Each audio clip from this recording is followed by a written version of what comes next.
Top quality और consistent performance के लिए सिर्फ सिल्वर पंप नाम याद रखना। પંચમહાલમાં પ્રાંત અધિકારીને ધમકી આપનાર આરોપીઓની ધરપકડ કરવામાં આવી છે। ગેરકાયદે રીતે લાકડા લઈ જતા લોકોએ પ્રાંત અધિકારીને ગાડીનો ઘેરો કર્યો હતો। પ્રાંત અધિકારી અને સાથેના કર્મચારીઓને આપી હતી મોતની ધમકી। તો સમગ્ર ઘટનાનો પણ વિડીયો સામે આવ્યો। ગાડીને પ્રાંત કચેરીને બદલે અન્ય જગ્યા પર લઈ જતો વિડીયો સામે આવ્યો છે।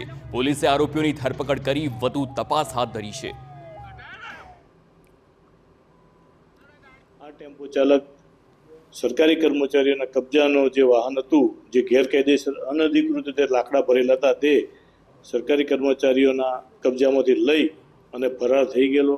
આને બચાવવા માટે કેટલાક ટોળાના લોકો ભેગા થઈ ગયેલા અને આ લોકોએ હલ્લાબોલ કરતા આ ટેમ્પો ચાલક એનો લાભ લઈ અને ભાગી ગયેલો।